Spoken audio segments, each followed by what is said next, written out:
ஆண்டவராகிய இயேசு கிறிஸ்துவின் நாமத்திலே நீங்கள் எல்லாரும் தீர்க்கதரிசிகளாய் இருக்க வேண்டும் என்பது என்னுடைய உள்ளத்தின் வாஞ்சியும் விருப்பமும் ஜெபமும் இருக்கிறது. சொல்லுங்க சத்தமா. என்னை கேட்டுக்கொண்டிருக்கிற ஒவ்வொருவரும் இந்த பூ உலகத்தில் தீர்க்கதரிசிகளாய் இருப்பீர்களால் தேவனுடைய ராஜ்யம் விரைவில் கட்டப்படும். ஆமென். ஹல்லேலூயா.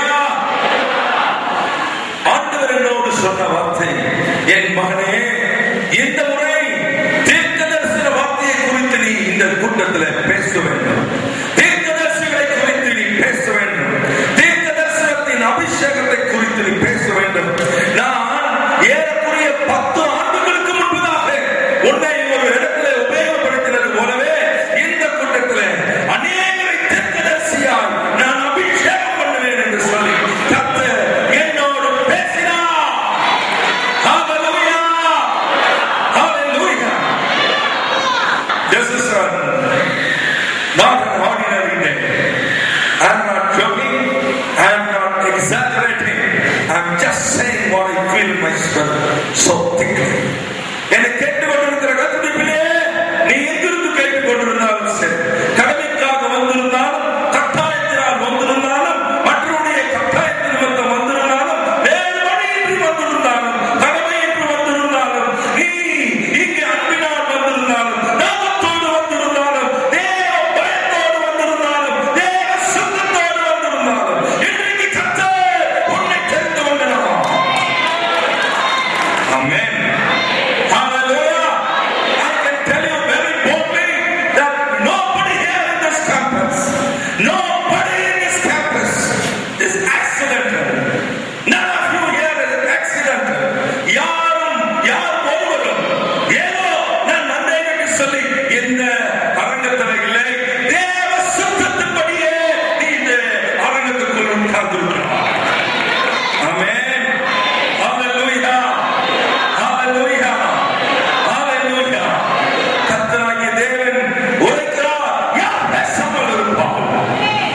அவர் பேசினால் ராஜ சிங்கத்துக்கு ஒப்பான சத்தம் கேட்குமே.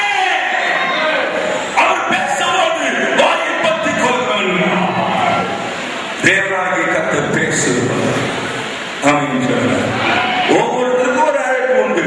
ஒன்று கோழி குஞ்சு மாதிரி பேசும் என் மனைவி, ஒரு சிங்கம் மாதிரி பேசும் அது நான். அதை மாற்ற முடியாது. என் மனைவி மாதிரி நான் பேசுறத நினைச்சா என் மொழியும் படுத்துக்கும்.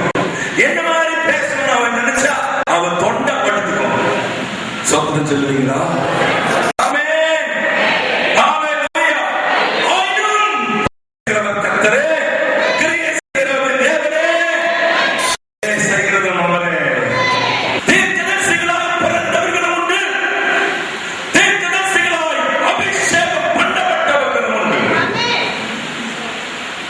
பிறப்பிலே சிலர் தீர்க்கதரிசி எனப்படுவார். பிறப்பதற்கு முன்பதாகவே தீர்க்கதரிசி என்று தேவனால் அவர்கள் அழைக்கப்படுகிறார். தாயின் கருவிலே கரு உருவாகும் முன்னமே சிலரை தேவன் பேச சொல்லி அழைக்கிறார். சிலரை தேவன் தீர்க்கதரிசியாக அபிஷேகம் பண்ணுகிறார்.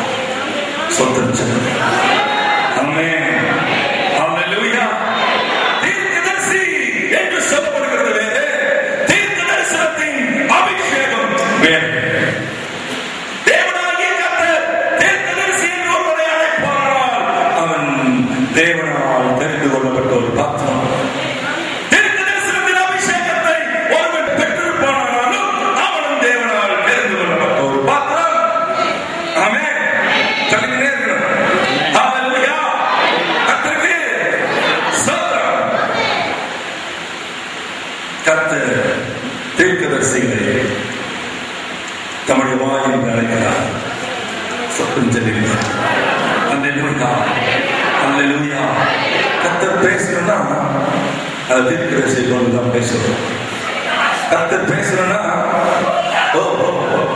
கர்த்தர் பேசணும்னா ஆமா இனிமேல் அப்படிதான் இருக்கும். அவர் எப்படி பேசுவாரு? நம்முடைய தீர்க்கதரிசிகளை கொண்டு பேசுவார்.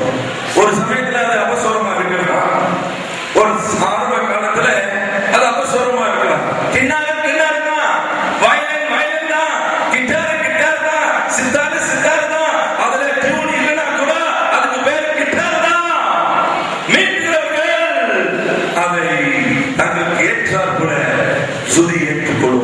சொத்தும் சொல்லுங்க. இப்போ மீண்டுகிறவர் தேவனாகிய கர்த்தர் அவர் உன்னை சுடுமூட்டுவார். நீ சுதி இறங்கி போய் இருந்தால் அவர் உன்னை சுடுமூட்டுவார். சொத்தும் சொல்லுங்க. ஹalleluya ஹalleluya. சுதி இறங்கி போயிடுச்சா அபசரம். ஆனா மீண்டுகிறவருக்கு அந்த சுதியை ஏற்ற தெரியும். அவங்க சுதி ஏற்றிவாங்க. ஆவியானவர் சுதி ஏற்றுவார். அவருக்கு ஒரு தேங்க்யூ சொல்லுங்க. தேங்க்யூ சொல்லுவேன், தினமும் சொல்லுவேன். Thank you thank you father. தேங்க்யூ சொல்லுவேன், தினமும் சொல்லுவேன். Thank you thank you father. Father thank you Jesus.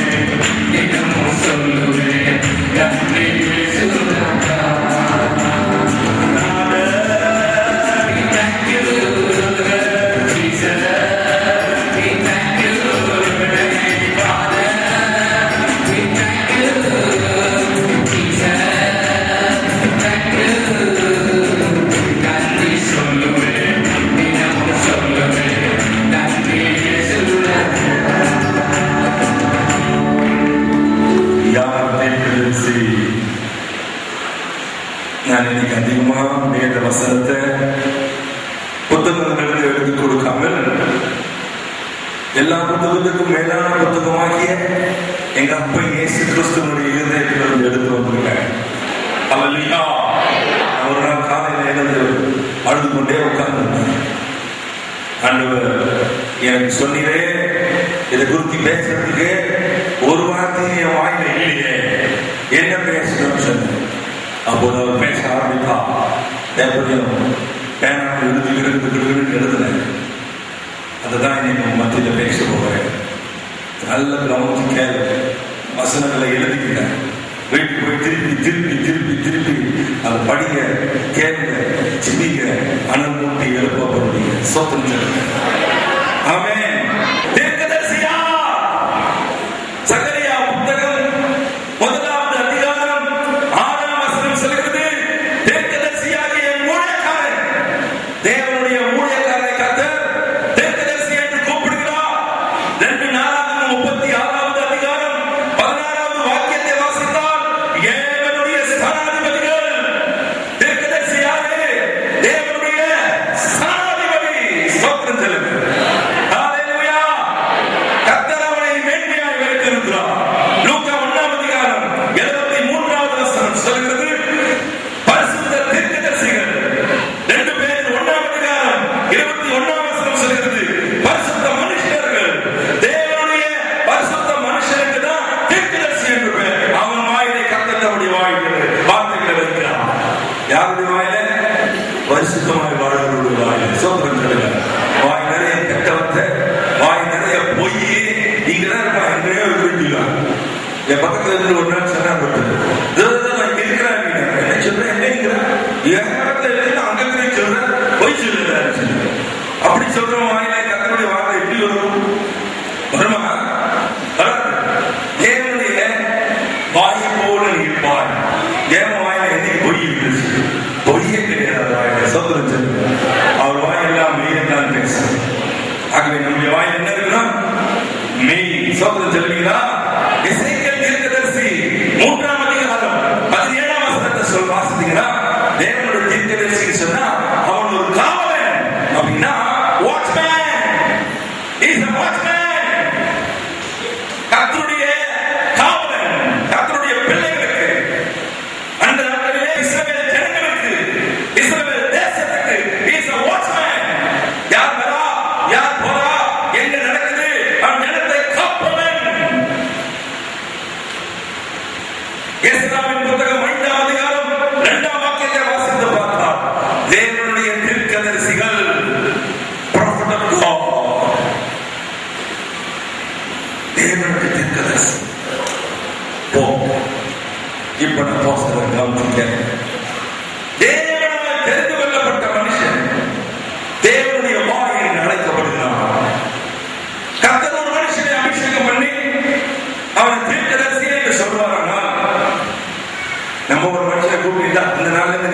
தீர்க்கதரிசி அப்படின்னு சொன்னா உடனே நடக்காது. 2 நாள் சொல்லுவான், 3 நாள் சொல்லுவாங்க. ஆனா ஒருத்தனை கருத்தை தெரிஞ்சு விட்டு அவனை தீர்க்கதரிசின்னு சொன்னான்னு வச்சுக்கோங்க, சாவு வரைக்கும் அவன் தீர்க்கதரிசி தான். அவன் தப்பு செஞ்சு தேவ மகிமை இழந்து போனாலும் மதிக்கட்ட தீர்க்கதரிசின்னு சொல்லுது தவிர தீர்க்கதரிசி இல்லைன்னு சொல்லுங்க. கேட்கிற காதுல ஆமா சொல்லுங்க. ஒரு பையன் ஒரு ஃப்ராக் போட்டு வந்து நின்னான்னு வச்சுக்கோங்க, நான் இன்னில இருந்து பையன் இல்ல ஃப்ராக் போட்டுருக்க பொண்ணுன்னா பொண்ணு எடுக்கணுமா? காதுல கேட்குதா? தேவனோட தீர்க்கதரிசி என்று ஏற்போர்ட் போறோம், அவன் தீர்க்கதரிசி தான். தானியேல் ஒரு தீர்க்கதரிசி. தீர்க்கதரிசிகள் தரிசித்து பேசுகிறவர்கள், சில தீர்க்கதரிசிகள் தேவனோட கேட்டு பேசுகிறவர்கள். வேதம் சொல்கிறது என்னாகும் 24வது அதிகாரம் 34வது வாசித்தா வேதம் சொல்லுது, பீலேயாம் சொல்லுகிறார், கண் திறக்கப்பட்டவன் பேசுகிறதாவது. அப்ப கண்ணு என்னாச்சு? திறக்கப்படுது. அமைச்சர் ஒரு தீர்க்கதரிசியுடைய கண்ணு என்ன செய்யும்? திறக்கப்படும். உங்களோட கர்த்தர் தீர்க்கதரிசியா அபிஷேகம் பண்ணினார்னா உங்க கண்ணு என்ன செய்யும்? சத்தமா பேசணும்.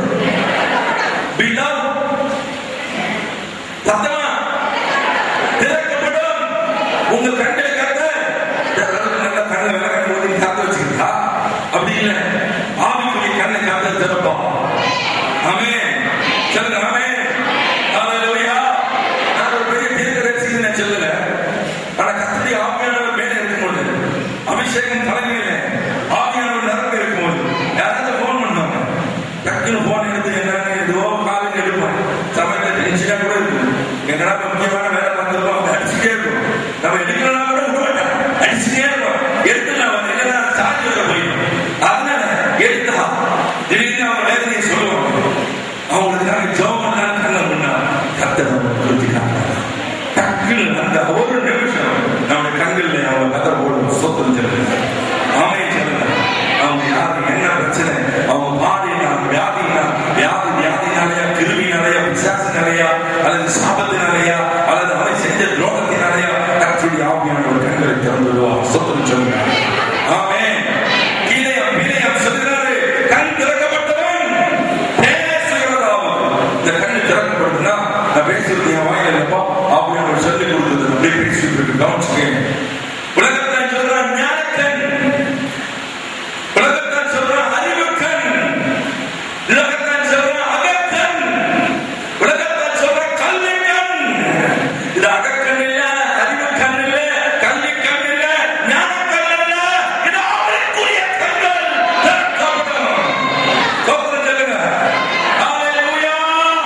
சிலருக்கு ஞானக்கண்ணை திறந்துருக்கோம், நமக்கு ஞானக்கண் இல்லை, ஆவிக்குரிய கண்கள் திறக்கப்படும். ஆமென். ஸ்தேவான் ஒரு புருஷன் இந்த புதிய ஏற்பாட்டு காலத்துல வாழ்ந்தார். அவரை குறித்து வேதம் சொல்லுகிறது. அப்போஸ்தலர் 7ஆம் அதிகாரம் 56ஆம் வசனம். அவரை கல்லெடுத்து அடிக்கும்படி எல்லாரும் பல்லை கடித்தார்கள். அப்போ சொல்றாங்க, இதோ வானங்கள் திறக்கப்பட்டிருக்கிறதையும் மனுஷகுமாரன் தேவனுடைய வலது பாரசத்தில் இயேசுவானவர் நிற்கிறதையும் கண்டேன். ஹல்லேலூயா. அவர் காண்கிறார். அவர் கண்கள் திறக்கப்பட்டது. அப்பா கல்லெடுத்து அடிக்கிறார், சாவ போறாரு. அந்த நேரத்தில் வேதம் சொல்லுது, அவருடைய கண் திறக்கப்பட்டது. அவர் பரலோகத்தை பார்க்கிறார், தேவனாகிய கர்த்தரை பார்க்கிறார், அவர் அருகே தேவகுமாரன் இயேசு நிற்கிறதை பார்க்கிறார். இது என்ன ஒரு பாக்கியம்!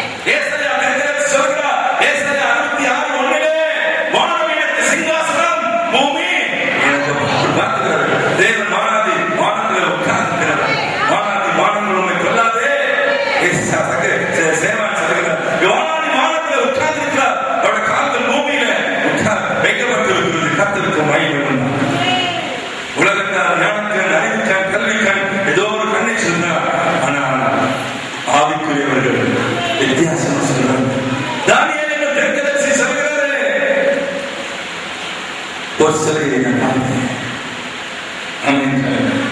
இந்த கண் திறக்கப்பட்டுச்சா சொப்பனங்கள் மூலமாக பேசலாம். பரிசுத்த ஆவியானவர் என்னோடு பேசலாம். கிஃப்ட்ஸ் நான் தரிசனங்களையும் சொப்பனங்களையும் என் ஜனங்களுக்கு கொடுப்பேன். ஆமென். இன்னிலிருந்து கண்ணை மட்டும் சுத்தமா வச்சுக்கணும். கண்ணை எப்படி வச்சுக்கணும்? சுத்தமா வச்சுக்கணும். ஆமா, எனக்கு தெரிஞ்சு சில பேர் இருக்காங்க, காலையிலேயே பல்ல தேய்ப்பான், ராத்திரில படுக்கும்போது பல்ல தேய்ப்பான். நான் சொல்றேன், உன் கண்ணையே தேய்ச்சி சுத்தம் வச்சுக்கணும். You brush your not only your teeth, wash your eyes by the blood of Jesus. இயேசுவின் ரத்தத்தினால கண்களை கழுவிட்டே இருந்தீங்கன்னா உன் கண்கள் சுத்தமாக்கப்பட்டதா இருக்கும். சொப்பனத்துல கர்த்தர் பேசுவா, தரிசனத்துல பேசுவா, தரிசனத்துல பேசுவா. ஆமா சொல்லுங்க, ஆமா. கண்களை தேய்ச்சி சொல்லுங்க, ஆண்டவரே என் கண்களை திறந்து விடும். ஆமென், ஆமென். நாளைக்கு சொல்றாரு, நாளைக்கு சொல்ற பதில் ராத்திரி போய் அவர் கூடி சேர்ந்து ஜெபம் பண்ணாங்க. வேலை சொல்லுது, தேவாதி தேவன் அவரை பார்த்தார், அவருடைய ஜெபத்தை கேட்டார், கண்களை திறந்து விட்டார். தானியேல் கண்கள் திறக்கப்பட்டது. இசைக்கியேல் தீர்க்கதரிசி சொல்றாரு, 1ஆம் அதிகாரம் 26ஆம் வசனம் 27ஆம் வசனம், போலவரும் தேவன் பரலோகத்தின் தேவனை அவர் பார்த்தார், அவர் வீட்டில் இருக்கிறதை பார்த்தார், அவருடைய சாயலை பார்த்தார், அவருடைய அக்கினி சாயலை அவர் கண்டார். ஆமா, ஆண்டவருக்கு மகிமை உண்டாகட்டும். Amen. When your eyes are open, you will see the past, you will see the present, you will see the future. ஒரு மனுஷனுடைய கடந்த காலம், ஒரு மனுஷனுடைய நிகழ்காலம், ஒரு மனுஷனுடைய எதிர்காலத்தை உங்களால பார்க்க முடியும். ஆமென், ஆமென், ஆமென். சொல்லுங்க வாங்க. ஹalleluya, ஹalleluya. கடந்த காலம்னு சொன்னா நான் இது குறித்து நாளைக்கு பேசும்போது, நாளைக்கு மூன்று நான் ஒரு குறிப்பிட்ட சபைக்கு பேச போறேன். நல்ல ஜோபன் நீங்க கேட்கலாத, கண்டுலாத, நினைச்சில்லாத சில காரியங்கள் நாளைக்கு உங்களுக்கு சொல்லித்தரும். அது தெரிஞ்சாதான் நீங்க விசுவாச அதிகாரம் செலுத்த முடியும். நம்ம விசுவாசம் ஏதோ நினைச்சுக்கிறோம், நாளைக்கு நம்ம யாரும் சொல்ல கவனிச்சுங்க. வேறு சொல்லுது, எசேக்கியேல் தீர்க்கதரிசி 28ஆம் அதிகாரத்துல 11ஆம் வசனத்திலிருந்து பார்த்தீங்கன்னா வேறு சொல்லுது, சாத்தான் அவன் எப்படி இருந்தான், அவனுடைய கடந்த காலம். He is talking about the past of the Satan. நீங்கள் நான் உருவாக்குறதுக்கு முன்பதாக, எசேக்கியேல் உருவாக்குறதுக்கு முன்பதாக, எசேக்கியேலுடைய தீர்க்கதரிசன காலத்துக்கு முன்பதாக, உலகம் தோன்றுவதற்கு முன்பதாக, ஆதாம் ஏவாள் உருவாக்கப்பட்டதற்கு முன்பதாக, புதிய பூமி புதிய வானத்தை அவர்கள் பார்க்கவே, அந்த வானம் பூமி உருவாக்குறதுக்கு முன்பதாக எப்படி ஏசாயா தீர்க்கதரிசி புத்தகம் 14ஆம் அதிகாரம் 12ஆம் வசனத்துல வந்து நீங்க வாசித்து பார்த்தீங்கன்னா இதெல்லாம் இந்த நியூ ஈராக்கு முன்னால, இந்த ஆதாமுடைய நாட்களுக்கு முன்பாக நடந்த காலத்தில் எழுதப்பட்டிருக்கிறது. பிரசன்ட் லைஃப், ஒரு மனுஷனுடைய நிகழ்காலம். சகோதரன் நீட்டியஸ் தினகரனுடைய புத்தகத்தில் வாசித்த அதை அவங்க எழுதிட்டார். ஒரு குறிப்பிட்ட சகோதரி வெளிதேசத்தை அவருடைய கூட்டத்துக்கு வந்திருந்தாங்க. அப்ப அந்த அம்மா சொன்னாங்க, ஐயா அந்த அம்மாவை கூப்பிட்டாங்க ஜெபத்தில் முன்னாடி சொல்லி. அவங்க சொன்னாங்க, என்னுடைய அப்பா ரொம்ப சிக்கா இருக்கிறார், அவர் வந்து ஸ்ரீலங்காவில் இருக்கிறார், எங்க அப்பாவுக்காக ஜெபம் பண்ணுங்க சொன்னாங்க. சகோதரன் ஜெபம் பண்ணாங்க. ஜெபம் பண்ணும்போது கத்து இவருடைய ஆவியை அவருடைய தகப்பனார் என்ன ஸ்ரீலங்காவில் கொண்டு போனார். இவர் அமெரிக்காவில் இருக்காரு, ஆனால் நல்லா சகோதரி தகப்பனார் ஸ்ரீலங்காவில் இருக்கிறார். ஸ்ரீலங்காவில் கொண்டு போனார். அந்த தகப்பனார் இந்த வீடு அவர் கிடக்கப்பட்டிருந்த அறை, அவருடைய சுகவீனம், எந்த பாடுபடுகிறார் என்பதை முற்றிலுமாக பார்த்தார். கண்ணை திறந்து சொன்னார், சகோதரியே உங்க வீடு இருக்கிறா, உங்க வீட்டுடைய கலர் இருந்தானா, முகப்பாய் இப்படிதானா, அப்பா இருக்கிற ரூம் இப்படிதானா. அவன் சொன்னாங்க, கரெக்ட், அப்படிதான் அப்படிதான், எல்லாமே கரெக்ட். சொன்னாரு, இப்போ அப்பா இப்படி பாடுபடுறாரு, அந்த நாளைக்குள்ள பூர்ணமாய் சொல்ல முடியாது. 2 நாட்கள் கழித்து இந்த சகோதரன் பார்க்க வந்தாங்க. சொன்னாங்க, நீங்க சொன்ன மாதிரி எங்க அப்பா 2வது நாள் நல்ல சுகமாயிட்டு என் தந்தை இருக்காரு. ஸ்தோத்திரம் சொல்லுங்க. Hallelujah. This is the present. You can see the present. ஆவியானவர் கண்ணை திறப்பாக நீ தீர்க்கதரிசியா இருப்பாயானால் நீ present life பார்க்க முடியும். என்ன நடக்குது? What is happening? இவையெல்லாம் கண்களால்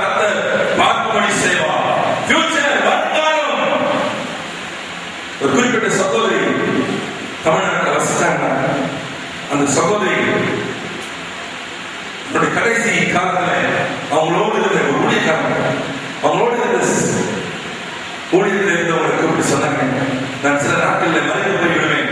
நான் மறைந்து போன பிறகு என்னை பார்க்குவதற்கு ஏராளமான ஜனங்கள் வருவாங்க. எந்த வழியிலெல்லாம் இந்த தெருவிலெல்லாம் ஏராளமான ஜனங்கள் வருகிறதை நான் பார்க்கிறேன் என்று சொன்னாங்க. சொல்லிட்டு சில நாட்கள் கழித்து அவங்க மறைந்து போனாங்க. அவங்க எப்படியெல்லாம் ஜனங்கள் எந்த வழியெல்லாம் வருவாங்கன்னு சொன்னாங்களோ அதை போலவே ஜனங்கள் அந்த வழியெல்லாம் ஏராளமான ஜனங்கள் வந்து இந்த அம்மாவுடைய கடைசி அந்த அடுத்த ஆராதனை வந்து பார்க்க ஒரு மனுஷனுடைய ஃபியூச்சர் அவங்களை பார்க்க முடியும். சோத்திரம் தெரியும்.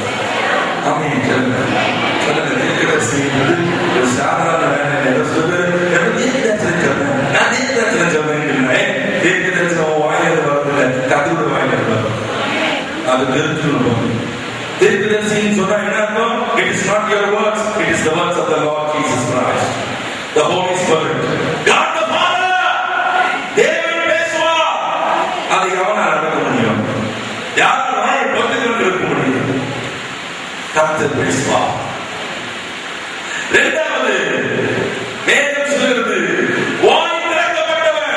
முதல் ஜனங்கள் கண் திறக்கப்பட்டவன், இப்பொழுது வாய் திறக்கப்பட்டவன். 2 சாமுவேலின் புத்தகம் 23ஆம் அதிகாரம் 2ஆம் வசனத்தை வாசித்தீங்கன்னா, கர்த்தருடைய ஆவியானவர் என் நாவை கொண்டு பேசினார். ஒரு நாவை கொண்டு பேசுறாரு. அவன் வாயை மூட முடியாது. தோற்றம் இல்லைங்க. அவன் வாய் திறக்கப்படும். ஆவி சொல்கிறார், கர்த்தர் என் நாவை கொண்டு பேசினார். God used his tongue. அவன் நாவை கொண்டு கர்த்தர் பேசினார். வாய் திறக்கப்படும். உன் நாவை சும்மா இருக்கிறது. நான் சொன்ன பதிலா கர்த்தருடைய நேரம் வந்துச்சுன்னா உன் நாவை தொற்றுக்க ஆரம்பிச்சிடும். உன் நாவு மருந்து போக ஆரம்பிச்சிடும். உன் நாவு துடிக்க ஆரம்பிச்சிடும். உன் நாவு கலந்து போக ஆரம்பிச்சிடும். கர்த்தர் பேச ஆரம்பிச்சிடுவார். தோற்றம் தெரியும். ஆமென், ஆமென், ஹல்லேலூயா. அதுக்கு ஜாக்கிரதையா இருக்கணும். வேதம் சொல்லுது, பிரதான ஆசாரியனாகிய காய்பா அவன் அந்த வருஷத்தின் பிரதான ஆசாரியனாக இருந்தபடியால் இவன் இப்படிதான் சாக வேண்டும் என்று சொல்லி தேவனுடைய சித்தமானால் அது யாரால் தடுக்க முடியும் என்று சொல்லி அவன் அந்த வருஷத்தின் பிரதான ஆசாரியனாக இருந்தபடியால் தீர்க்கதரிசனமாக எப்படி சொன்னான்? தீர்க்கதரிசனமாக யோவான் 11ஆம் அதிகாரம் 49ஆம் வசனத்திலிருந்து 52ஆம் வசனம் வரைக்கும் வாசிங்கன்னா அப்படி எழுதியிருக்கிறது. Because he was the chief priest, he spoke a prophecy. கர்த்தர் நாவை கொண்டு பேசினார். கழுதலாய் திறந்து பேசினாரப்பா. பேசாத மரமோ கல்லோ இல்லை. கழுதலே பேசாத சந்து, பேசாத மிருகம். God opened his mouth. God opened his mouth. கர்த்தருடைய வாயை திறந்தார். என்னாகும் 22ஆம் அதிகாரம் 28ஆம் வசனத்திலிருந்து அவர் வாயை திறந்து பேசினார். சவுல் என்ற ஒரு அரசர் இருந்தார். அவன் தேவனுக்கு கீழ்ப்படியாமல் போனான், கிருபையை இழந்து போனான், அபிஷேகத்தை இழந்து போனான். ஆனாலும் அவன் வாயை திறந்து பேசினான். காரணம் 1 சாமுவேல் 10ஆம் அதிகாரத்திலே கர்த்தர் அவனை தம்முடைய தாசனாகிய சாமுவேல் என்னும் தீர்க்கதரிசியை கொண்டு அபிஷேகம் பண்ணினார். Because he was anointed. அவன் அன்றைக்கு தீர்க்கதரிசனம் சொன்னான். தாவீதை கொல்லும்படிக்கு போகும்போது அன்றைக்கு தீர்க்கதரிசனம் சொல்லி விழுந்திருந்தான். ஆமென். வாய் பேச ஆரம்பிச்சு. வாய் பேச ஆரம்பிச்சு. கர்த்தர் பேசினார். யாரால் தடுக்க முடியும்? Every gift is given to preach the gospel. இதை கவனிச்சுக்கணும். ஆவியானவர் எனக்கு சொன்னதை தான் பேசுறேன். Nothing is from my books. Nothing is from my brains. Nothing I speak from the wall. எனக்கு தெரியாத பற்றி பேசுறேன். ஆவியானவர் சொன்னார், ஏன் எடுத்து கொடுக்கப்படுது? மரம் ஏன் கொடுக்கப்படுகிறது? எல்லா மரமும் எதுக்கு கொடுக்கப்படுது? காலரை தூக்கி நடக்குதுக்கா? குழந்தை வீட்டு சொருகி நடக்குதுக்கா? இல்ல, சுவிசேஷத்தை பிரசங்கிப்பதற்காகவே. நீ சுவிசேஷத்தை பிரசங்கித்தால் மரங்கள் செயல்பட ஆரம்பிக்கும். நீ தீர்க்கதரிசியா இருந்தால் நீ சுவிசேஷத்தை பிரசங்கிப்பாய். வாயில தினமாக போட்டு வச்சு உட்கார்ந்து. நீ தீர்க்கதரிசியா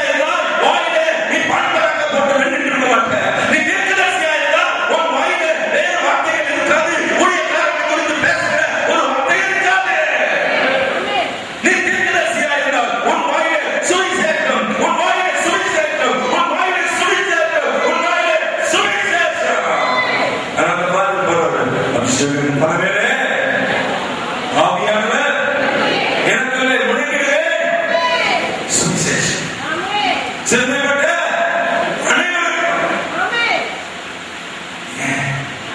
அபிஷேகம் சுவிசேஷத்தை பிரசங்கிக்கிறது. No gift is given for your own use. No gift is given for your money making. உன் சபைக்கு, உன் ஊழியத்துக்கு, நீ சம்பாதிப்பதற்கு, நீ ஒரு பெரிய ஆலயத்தை நிறுவுவதற்கு, நீ ஒரு பெரிய கூடாரத்தை போடுவதற்கு, இல்லைன்னா ஒரு பெரிய ஊழியத்தை ஸ்தாபிப்பதற்கு, ஒரு பெரிய பிரேயர் சென்டர் வைப்பதற்கு, இல்லையா சுவிசேஷத்தை பிரசங்கிப்பதற்கு. அதை பிரசங்கிக்கிறவன உனக்கு ஐயோ, அதை பிரசங்கிக்கிறவன உனக்கு ஐயோ. இதே சத்தத்தை பகவான் உருவாக்குகிறது. நீ பிரசங்கிக்க உனக்கு ஐயோ.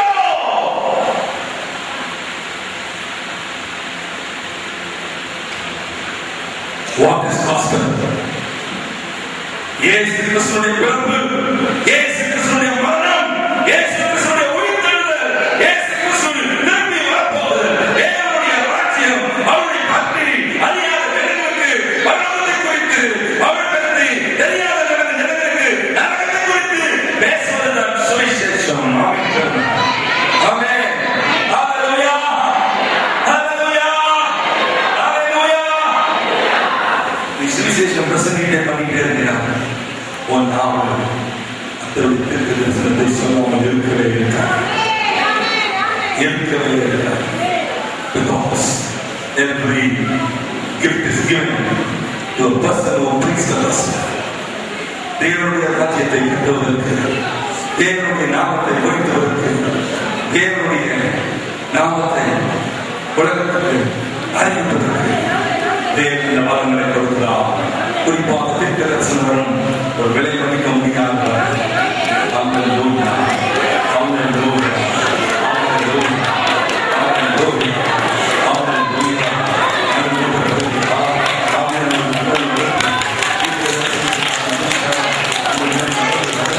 ஹalleluya, ஹalleluya, thank you Jesus.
I was amazed.